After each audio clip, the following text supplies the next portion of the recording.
Regardless of culture, all cultures respect excellence. And excellence comes from nuance of understanding. And so people look at bodybuilders, for example, and they see them on stage and they're like, oh my God, that's so gross. And it's because they don't have any level of appreciation for the many things that go into that, not just the effort, but even from a product perspective, they're like, wow, look at his delts compared to his biceps. Look at where his muscle bellies tie in. Look at his lats band. Look how small he was able to keep his waist while also building such a big back. Look at his vascularity compared to somebody else who might be more, grainy, whatever. And so they usually don't even have the language to describe what they're seeing. And so it's like me trying different wines. It just tastes like wine, you know what I mean? But for a connoisseur, they actually get to enjoy wine so much more because they have so many more ways to enjoy it. Like Eskimos have 7 words for snow and we only have 1 because they have more experience with snow, so they have a deeper understanding of it. And so I think most people respect excellence, and excellence only comes from depth. It comes from exposing yourself to the same thing for many, many, many, many periods of time so that you can pick up those little nuances of, actually if I move my this way when I do this one, I get that little bit at the end. And if I change my I'll actually get this other really cool piece. And you know what? If I put my thing on my, if I put my dumbbells on my legs first, before I put them over my head, I actually get a different, stimulus or whatever it is.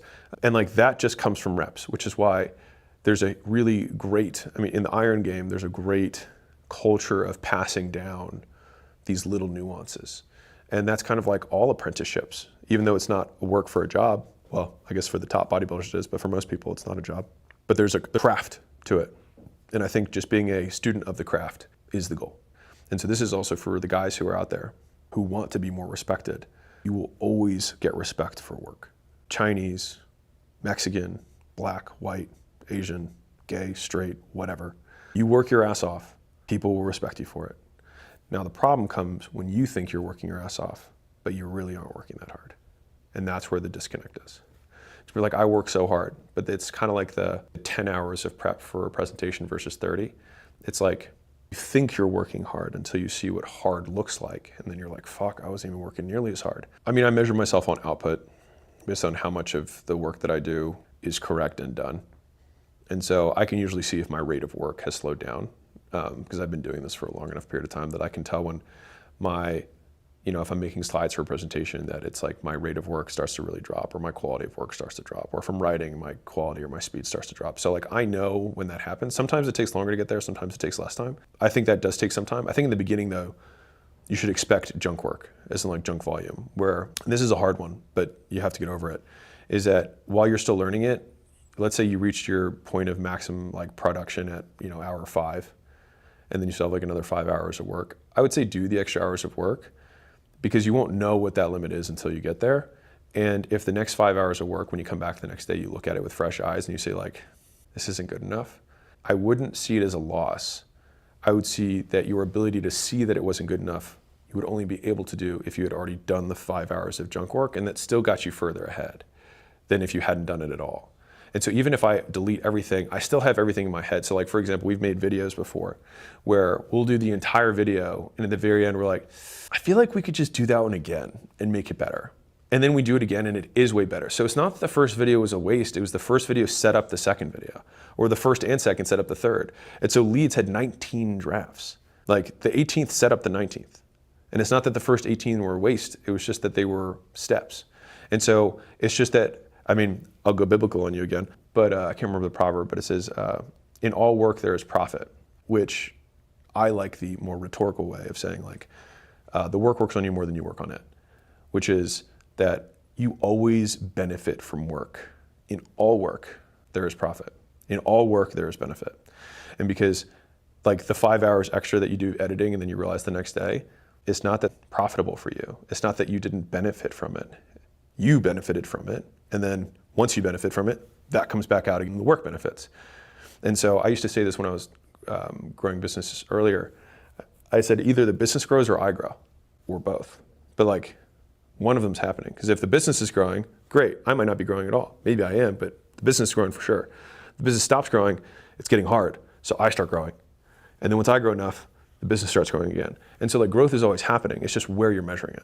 Everything comes down to figuring out what the input-output equation is. If you don't know the input-output equation of getting good at your skill, you will be lost until you find it. And so like if you want to be a good coder, it's 10,000 hours of coding. If you want to be a good editor, it's 10,000 hours of editing. You want to be a good salesman, it's 10,000 hours on the phone. If you want to be like, it just is. And so for me, as soon as I figure that out, then I just want to start chipping away at it as fast as I can. And so if it's like, I can do 10,000 hours over 10 years, or I can do it over 4 years. You know, it's funny because people see a 2,000 hour work year, but there's like, how many more hours than that? Like, it's ridiculous. There's so many more hours than 2,000 hours. Like, there's 104 days of the year that are weekends. And if you add in federal holidays and 2 weeks of paid vacation, you have 129 days a year out of 365. And of the remaining days that you quote work, you work 8 of the 24.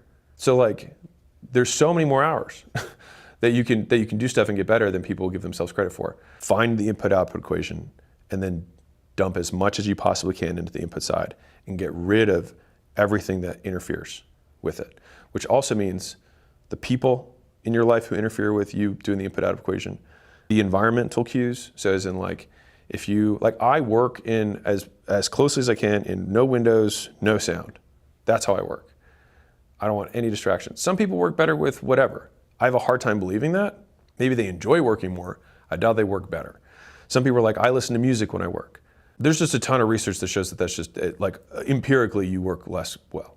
It's like you just don't. Now, instrumental that doesn't have words, maybe, but like you're using horsepower listening to words, period. And so I want all horsepower, like even if you're balancing on your chair, like you're using brain power. And so I want to use nothing, I want to use 100% of my power on the task at hand. And that's it. And means that if I have also stressors outside of my life, people who are bothering me, not just like, you know, people literally interrupting me, but just problems. It's like I want to resolve those so that I can put all my attention here. Because if I'm trying to type and I'm thinking about, you know, this snafu I had with somebody, deal with the snafu, and then you'll be able to work more clearly. It's the fallacy of the perfect pick. So people think when they're starting out, one, that they should find something they're passionate about. Two, that the first thing they pick is the last thing they're gonna do for the rest of their life. And I think both of those are false. So we'll start with the first one. So the fallacy of finding your purpose, or finding your passion, excuse me, is that you're going to love something so much that you immediately fall in love with it. Some people do. The vast majority don't. And real liked fitness. But as soon as I started my gym, which I thought was, quote, pursuing my passion, my life stopped being about fitness. It was about business. And then I had to learn that and I sucked at it. And so like, even the idea that I'm just gonna do my passion isn't even the reality of, quote, doing your passion. Because doing my passion became work and I started hiring trainers and systematizing onboarding and getting them trained up so they wouldn't suck on the floor because I had to do other things. And all of a sudden, I made my, quote, passion into work as other people define work. And so you create passion, you don't find it. And you create it by being willing to suck for a very long period of time until you get good. And then when you get good at stuff, you tend to like it. The second fallacy was that whatever you is the perfect pick, is that you're gonna pick the perfect thing the first time. Life is long. People change career directories more now than ever before. And so I prefer the process of approximation, which is, can I just get directional and then iterate? And so it's like, okay, do you like words or do you like numbers? People are like, I like numbers. Okay, all these careers, probably not for you. Great, one directional change. All right, and then within there, it's like, okay, do I like money numbers or do I like data numbers or do I like computer numbers? It's like, okay, I like data numbers. Great. So now we're already in a like zillion career paths in this direction. But the thing is that if you then start getting good at becoming a data analyst for an oil company, and then you decide that you want to pivot into media buying, there's going to be a lot of generalizable skills there because it was all about data and you did have to learn a lot of stuff. And what I will say is that you get these unique carryovers that only you will have. And so he tells a story about how he took calligraphy, right? And it seemed useless at the time. And then fast forward when they had the Mac, they started having different fonts. And they only have different fonts because Steve Jobs at one time took calligraphy. And so the lessons you learn on the first thing you do don't become apparent sometimes until the third, fourth, or fifth thing you do. But that third, fourth, or fifth thing you do, the fact that you did that first thing gives you a unique advantage compared to everyone else who didn't. And so following the tried and true path, there's nothing wrong with that, but there's also nothing wrong with learning, there is never a downside to learning more skills, period. Because you are able to create more unique solutions to problems that you get presented with in the future because of things you've done in the past. And so I'm sure that right now, there's not a lot of really jacked investors. There aren't. But I'll bet you that there are things that I have taken from my bodybuilding and powerlifting past that I can see more uniquely than some of them can. And I know more about fitness industry investments than probably they do, both from a consumer and from an owner. I know, I still get calls from many, multi-dollar portfolio owners. They're like, hey, we're about to invest in this chain of gyms. What do you think? And I've swayed multi-billions of dollars of decisions being like, I think they're a dog. I think they're going to go down, and here's why. And they're like, fuck, we didn't see that in the data. I'm like, yeah, but if you were in, you'd know that. And so, but I wouldn't, if I was just another data analyst, they'd never call me. And so the idea of the perfect pick is just a fallacy. So pick a direction. Is this closer or further? This is closer. Okay, cool. Getting warm. Think about getting warm, getting hot, rather than this is it. And so then you can just start approximating. And the work that you did on a warm before it gets hot isn't wasted because you have a new lens that other people who just went straight there won't have. Even if it takes you longer. Because again, life's super long. Andrew Chern and Peggy Chern, who started Panda Express, they're decabillion now.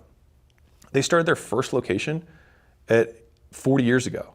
But he's 75 now. So he wasn't young, he was 35. First location. First, right?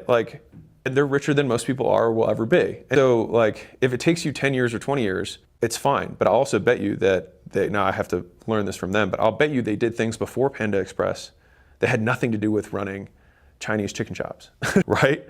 But those skills still translated over. I was a management consultant, did space, cyber, and intelligence for the military before starting a gym. How does that translate? Well, I learned a consulting process. And the learning of a consulting process is learning how to solve problems. And so I use that with my gyms, because the consulting process, you go to experts and you ask them what they do. So I started interviewing all these gym owners because they were willing to talk about their gyms, and I would drive out there every weekend because I had time, and I would just spend time at the gym, and I'd be like, how do you onboard people? What do your contracts look like? What terms do you use? How do you deal with cancellations? How do you deal with churn? How do you deal with declined cards? And I would ask all of them. And every once in a while, somebody would be like, oh, I do that. I'd be like, that's good. I'll take that one down. I'll steal that from me. And I would just do that over and over and over again. But I got that from consulting. Other gym owners didn't apply consulting for him because they weren't consultants first. So if I had maybe started straight into gym ownership right out of college rather than taking 2 years to be a consultant, I might not have gone as far. So what felt like a complete waste of time when I was in it, which it did, might have been the thing that made me succeed in the next thing. And so even if you're in it right now, the only thing that I can say is that you want to try as hard as you can and get as many skills as you can in that field, even if you don't think you're going to use it later. And I'll wrap this with this. If you guys haven't seen it, it's a worthwhile movie. It's something called Slumdog Millionaire. So the premise of the movie is this kid in the slums in India. It basically just tells his story of just trials and tribulations. He just says bad luck after bad luck after bad luck, the whole movie. And then by chance, at the end of the movie, he gets on their equivalent of Who Wants to Be a Millionaire. And so I think it's 12 questions or something. It's 12 or 20, I don't remember, questions that they ask. And by chance, the haphazard, crazy, bad situations that this guy is in, his whole life amount to him winning and answering each of the questions correctly. And so a lot of times we just need to expand the time horizon and realize that we might be playing our own Slumdog Millionaire movie. It's just that we're in we're learning the answer to the third question right now, even though we're just getting kicked in the nuts. And so I think if you have that frame and remember that the worst thing that can ever happen is that you die, and you're gonna die no matter what, it lowers the stakes a little bit.